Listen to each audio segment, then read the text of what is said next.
اور اسی دن اس نے اپنی ڈیری میں لکھا۔ الرحمن الرحیم۔ سامعین و ناظرین محترم، تھامس ایڈسن کا نام تو آپ نے سنا ہوگا۔ وہ برقی آلات کا موجد اور بہت بڑا سائنسدان تھا۔ تو اس کو سائنسدان بنانے میں کس عظیم ہستی کا کردار ہے وہ آپ کی خدمت میں پیش کر رہا ہوں کہ ہمیں بھی چاہیے کہ ہم بھی اپنے بچوں کی، والدین کو چاہیے کہ اس طریقے سے حوصلہ افزائی کریں تاکہ ان کی صحیح طور پر تربیت ہو سکے۔ چنانچہ یہ مشہور سائنسدان تھامس ایڈسن جبکہ وہ چھوٹے بچے تھے تو ایک مرتبہ وہ گھر واپس آئے اپنے اسکول سے اور ایک لفافہ مہر بند اپنی والدہ کو دیا اور کہا کہ استاد نے دیا ہے اور تاکید کی ہے کہ اپنی اماں جان کو دے دینا۔ چنانچہ ماں نے وہ خط کھول کر پڑھا تو اس کی آنکھوں میں آنسو آ گئے اور پھر اس نے وہی خط بآواز بلند اپنے بچے کو سنایا۔ وہ کیا تھا؟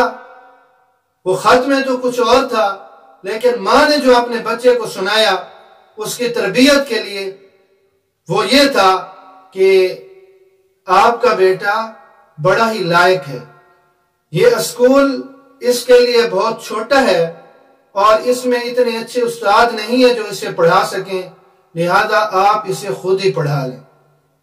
تھوڑے ہی عرصے بعد یہی بچہ جس کو یہ خط ملا تھا وہ ایک مایہ ناز سائنسدان کے طور پر ابھرا اور مشہور ہو گیا، اور یہ وہ زمانہ تھا جب اس کی والدہ وہ اس دنیا سے چلی گئی تھیں، وفات پا چکی تھیں۔ ایک دن وہ اپنے خاندان کے کچھ پرانے کاغذات ڈھونڈ رہا تھا تو اس میں استاد کا دیا ہوا وہ خط بھی ملا۔ اس نے فوراً خط کو کھول کر پڑھا تو اس میں لکھا تھا کہ تمہارا بیٹا انتہائی غبی اور ذہنی طور پر ناکارہ ہے، ہم اسے مزید اسکول میں نہیں رکھ سکتے۔ یہ خط پڑھ کر وہ مشہور سائنسدان کئی گھنٹے تک روتا رہا اور اسی دن اس نے اپنی ڈیری میں لکھا جو ایک عظیم جملے اس نے لکھے کہ تھامس ایڈسن ایک ذہنی ناکارہ بچہ تھا لیکن عظیم ماں نے اسے صدی کا سب سے بڑا سائنسدان بنا دیا۔ تو یہ ہے حوصلہ افزائی کا نتیجہ کہ والدین یا اساتذہ کرام جب حوصلہ افزائی کرتے ہیں تو وہ آدمی کہاں سے کہاں تک پہنچ جاتا ہے۔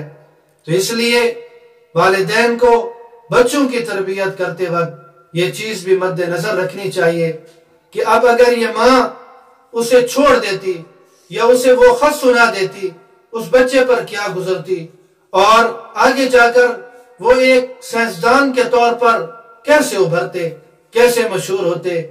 تو ماں کی گود سب سے پہلی بچے کے لیے درسگاہ ہوتی ہے۔ تو ایک عظیم ماں نے ایک صدی کا سب سے بڑا سائنسدان بنا دیا، صرف اور صرف اس کے پیچھے حوصلہ افزائی تھی۔ تو اس لیے بچوں کی حوصلہ افزائی کیا کریں، اللہ رب العزت انہیں انشاءاللہ بہت بڑے مقام تک پہنچائے گا۔